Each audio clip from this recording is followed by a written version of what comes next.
It's the Redirect Podcast. Search industry research, discussion, and analysis from the Black Truck Media and Marketing Headquarters. And now, redirecting you to the Black Truck team.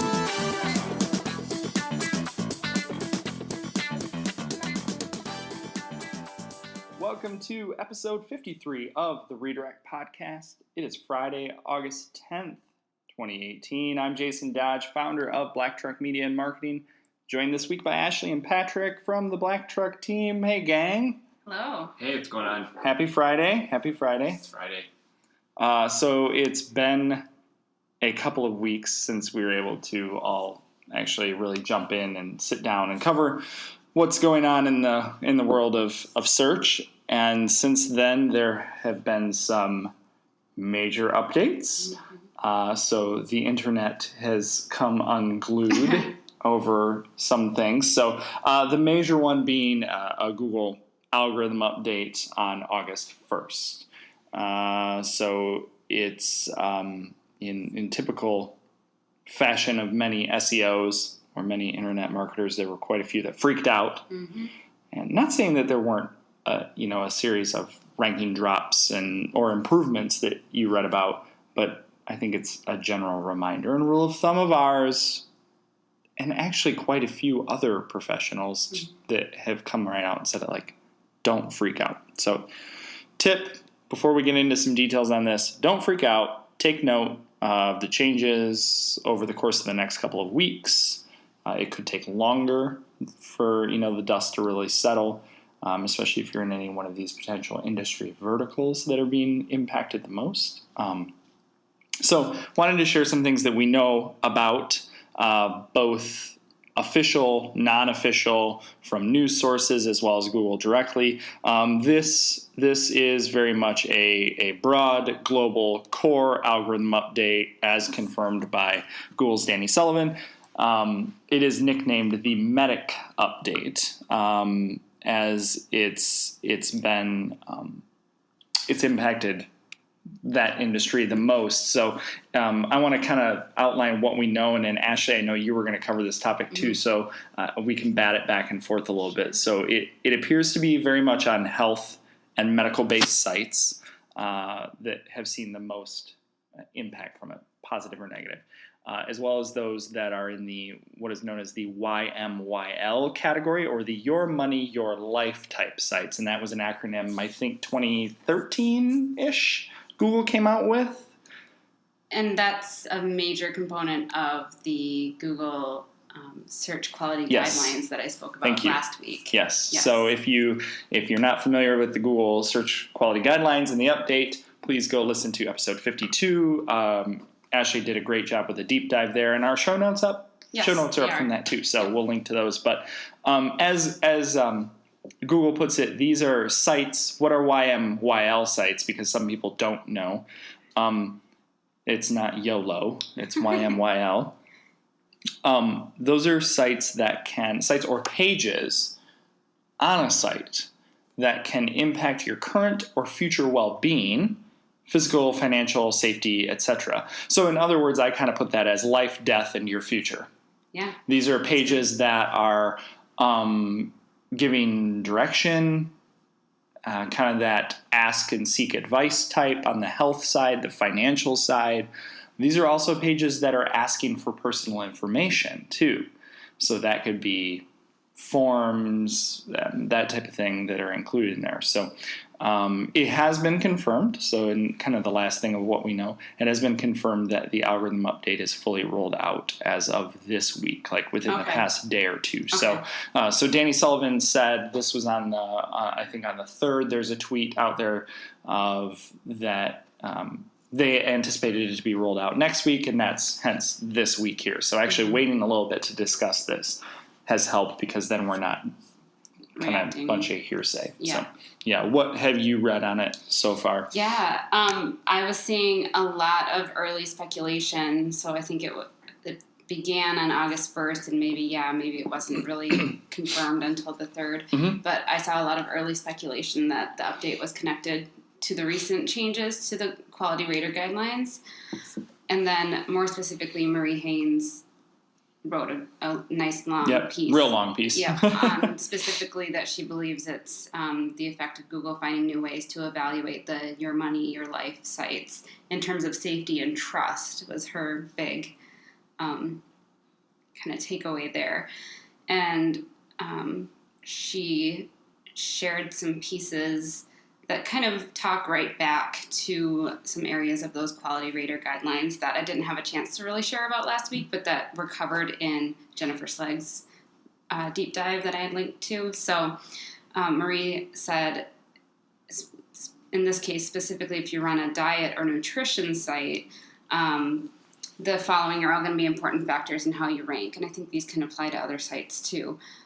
Is your content written by people who are truly known as authorities in their field? And I think this is applicable for everybody. That was a huge component of the quality rater guidelines, is to have information on your website that talks clearly about who is sharing this content, who is responsible for this content, down to the people and their credentials when that's necessary. And in a field like medical, or diet nutrition, you would want to be actually speaking with someone who's a professional and credentialed. So it ties a little bit back into authorship.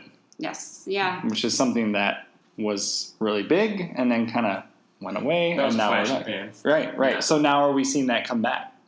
I mean, it makes sense to me. Authority. I mean, again, the acronym, I almost said algorithm. The acronym is EAT, expertise, authoritative, trustworthiness. This is kind of the core of those quality rater guidelines. That's what Google is looking for. So I think that authorship component is pretty important, and more so in some fields than others. I'm curious how that's going to be monitored without some type of singular universal database of authors. Yeah, I mean, the guidelines go so far as to say if you can't find information about who's just like the person whose name is on the site, to like research off the site and see what you can find out, like as much as LinkedIn profiles, all that sort of thing too. Yeah, and it's very much documented in the Raters guideline, if you will, Google Raters guideline. So pages that solicit this personal information, anything from personal IDs, bank account numbers, driver's license, anything like that. Basically, this is the I call it the CYA for Google. We're not going to, I'm not saying they're not going to index, but there's a potential for them to devalue authoritative sites. I hate using that all the time, but that are asking you for information like that, like you're applying for a loan or you're trying to access information or data. Like they're starting, this is the next step in them. It's almost like they've cracked down on spam to some degree. They've cracked down on thin content. Now we're saying it's almost like a combination of those, if you could view it that way. Monetary transactions. So again, you're giving them personal information. Is this GDPR related? I don't know. Should we speculate on that? Medical and health. So it impacts your physical well-being. Major life decisions, so parenting, purchasing a home, a vehicle. So this is anything from hospitals and healthcare and nutrition to auto, and then life issues that can impact your future happiness, legal advice, financial. So attorneys, lawyers as well could be impacted by this.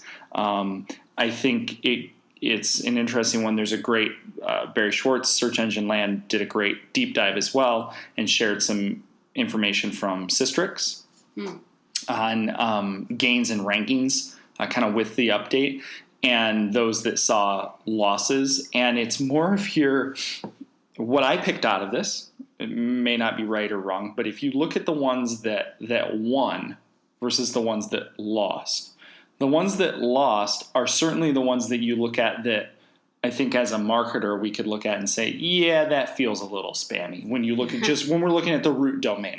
Now, prevention.com, a well-known publication magazine, not spammy, but maybe the ways in which they were going about writing their content could have felt that way. But there's some things like GoodRx or some others in here that you kind of go, there's some retailers in here that took a hit too. Charlotte Russe. Yeah, Forever 21. Yeah. So interesting. Isn't Forever 21 and Charlotte Russe, aren't they owned by the same company? Not sure. Somebody can figure that out and answer us that question. I bet they are, but they took a little bit of a hit there. But you see larger, almost more enterprise sites taking a win. Carfax, Rent.com, Glassdoor, Apartments.com. So health and wellness, medical, think in those lifestyle. I think LinkedIn was in there too. They have brand awareness to work into their advantage. Exactly. Reputation. Yeah. Mm-hmm. Yeah. Spot on, Pat. Yeah. Yeah. So not even just the having the name and credentials if that's important, but yeah, another point is, does your business itself and your writers have a good reputation? And yeah. One of the only industries it looks like that maybe wasn't as impacted that could follow along that was that's pointed out in this piece too is travel, which we know Google's kind of,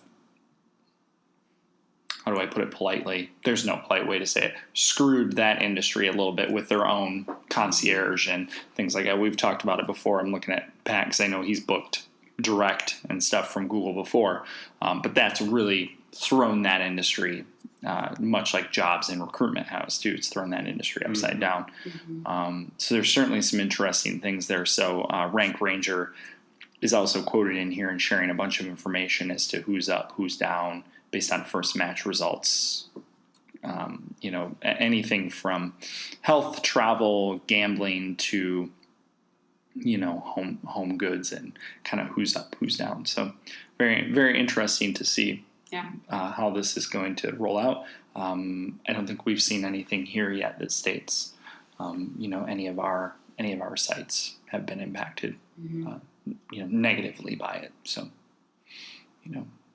that's good. Yeah, it's going to be one of those things. Just time will tell, and do good work. Yeah, exactly. Yeah, totally. And I think too, we'll share the screenshot.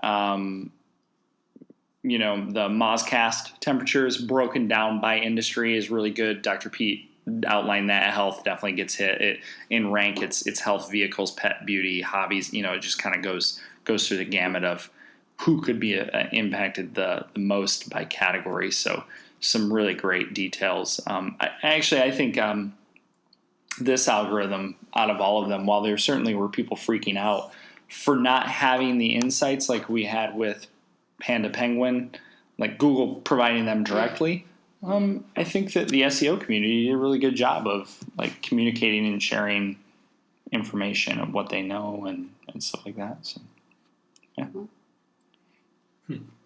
All right, Pat, it's on you. Yeah, so a couple months ago, I had a conversation here about the future of voice search. Yes, no, that was the other week. Responsive text ads and how they're being expanded. Yeah, responsive text search ads through the Google Ads platform, not ads. Formerly known as formerly known as the symbol. To emphasize that. So you guys can give me a high five. I think everything that we do now should be, Google Ads, formerly known as, in that words. So they were going to test out a slow rollout with doing a third title and a second description. So basically giving yourselves an extra 30 characters in a title and an extra 80 to 90 characters in a description. Bunch of real estate for a PPC. So those are starting to expand come September. However, in the shakeup of all of the things, that's coming to everyone on normal search ads by the end of the month. So no more, but it's out of beta is what they're saying. Yeah, and it's not just responsive, standard ads.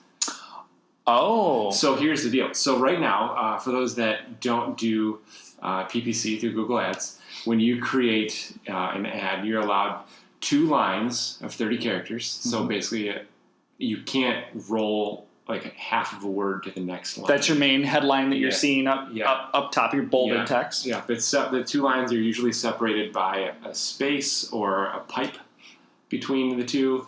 And then you're allowed a description, which is 80 characters. So you have 30, 30, and 80, and that's your real estate to play. You can put a creative URL in there too, but those are limited to 15 character buckets, I guess.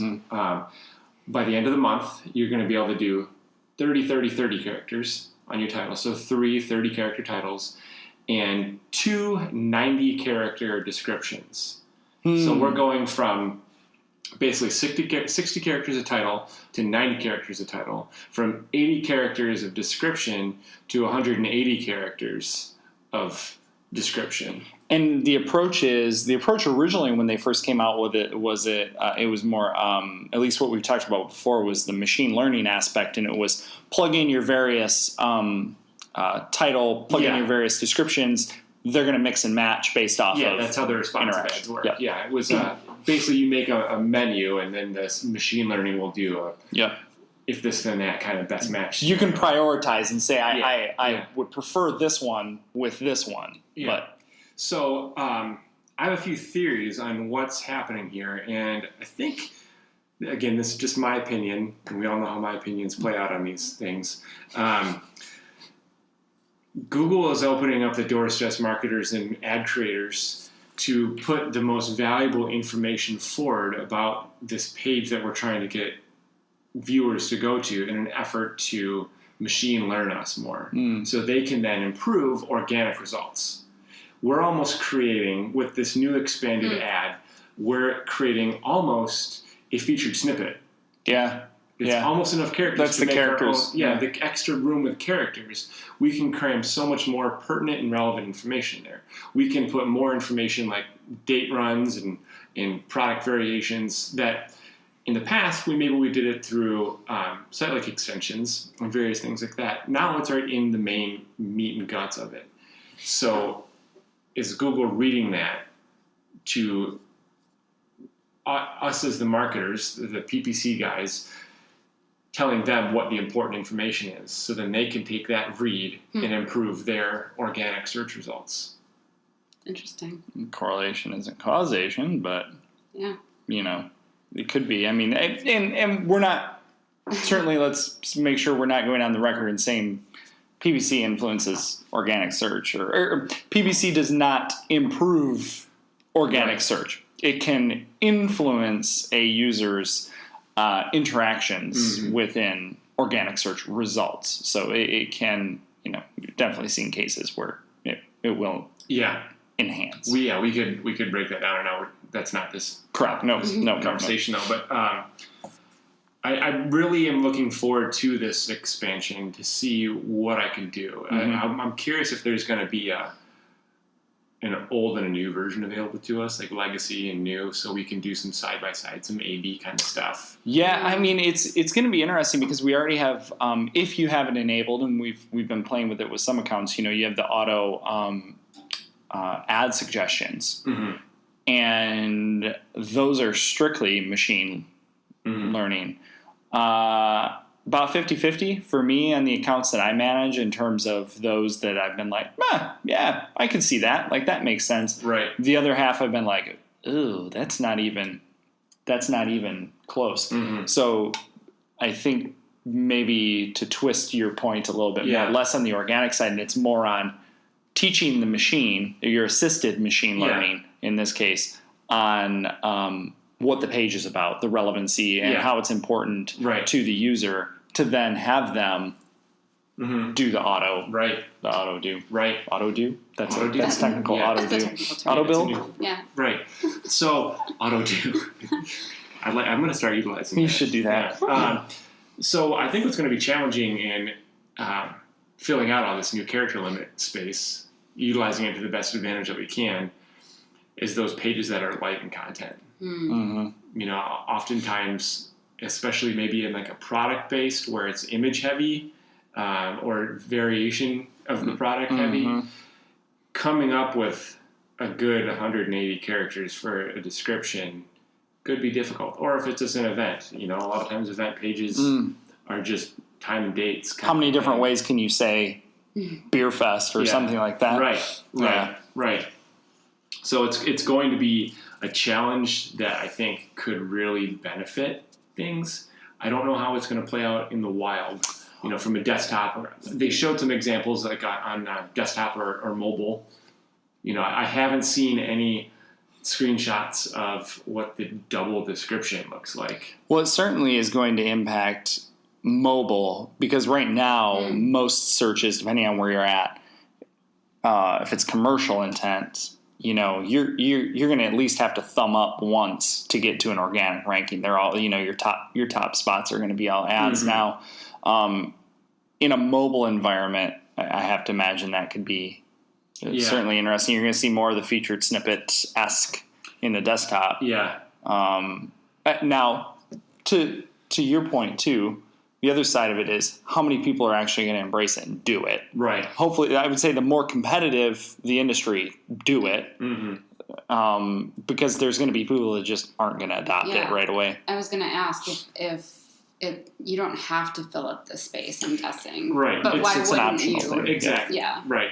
So I think it was 2016 when AdWords started to do expanded text ads, and then that became the standard. So there isn't they're now normal ads. And I remember the adoption rate. I was just getting my feet wet with PPC around then, and it seemed like adopting it was difficult for a lot of people, or updating the legacy ones. It was an interesting rollout, and I'm wondering if this is going to have the same type of reaction. Yeah, and in order to do it, to be cliche, at scale, in order to do it at scale. Is it scalable? Yes, it's scalable. AdWords editor is going to be, your friend in that when you're doing massive changes like that. Although I have seen some instances lately where if you're inside native Google Ads interface, the browser version, there are some instances now where they're making that transition of things easier, meaning deploying multiple ads across multiple groups. But AdWords editor is much easier to be able to build out, 3 to 5 variations of an ad. So if you're building out 3 to 5 variations of an ad, so that's what this, let's back up. That's what this plays really nicely. And how many variations are they allowing? The one I discussed a few months ago, I believe you could put upwards of 9 descriptions. Right. So what's interesting is that from Google's standpoint, when you start to discuss things with their team and quality of PPC ads, of search ads, they like to see you running between 3 to 5 ad variations. Well, if you create one ad now with many variants of headlines and descriptions and things like that, you've now made that job of creating 3 to 5 much easier, right? Because now the machine can create those combinations. Right. I think, just in theory, to speculate even more. Right. But AdWords editor is going to be your friend and being able to create those variations and move them. I also think too that if you want to keep an eye on things that are potentially coming down the wire in beta, just even downloading AdWords editor, familiarizing yourself with that and seeing what shows up in the ads section, because that beta has been available now for some time. That's how we first found out about the beta. It was available in AdWords editor. But you'll learn whether or not you have access to it when you go to push those changes from AdWords editor, right, which is offline, to the online environment. If it will actually accept it or not. And a lot of accounts it won't, unless they have the beta access. So this is going to happen by the end of the month. Yeah, right? it said that by the end of August it should be rolled out everywhere. Keep an eye out for that. Yeah, fellow PPC managers. Man, that's going to be an interesting one. So 2 major, I would say, updates in the past week since we've been radio silent. So the big algorithm update. We're going to share some information on that. Again, don't freak out. I would say that even the folks that we work with in the healthcare segment, I haven't seen much that makes me go, oh my God, the sky is falling. So choose to chase the algorithm or monitor and be tactful about it. And then, if you're in the Google ad space, you're doing search ads.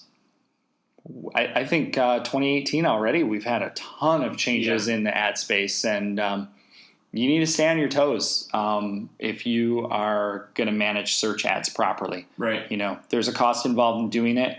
You need to manage it proactively, and if you're working with somebody that's doing it, keep an eye out for those changes and ask these questions. To make sure that everybody's staying on top of it. This isn't something you're just going to get an email notification on push to you from your Google Ads account. This is something that you kind of want to stay on top of. So awesome, really great information, and we'll have more for you if you want to listen to more details that Ashley shared on Google's ranker. Help me out here. Quality rater guidelines.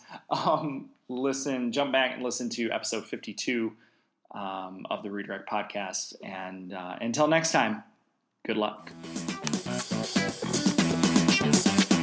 This has been the Redirect podcast. Check out the show notes at blacktruckmedia.com and add us on iTunes and Stitcher.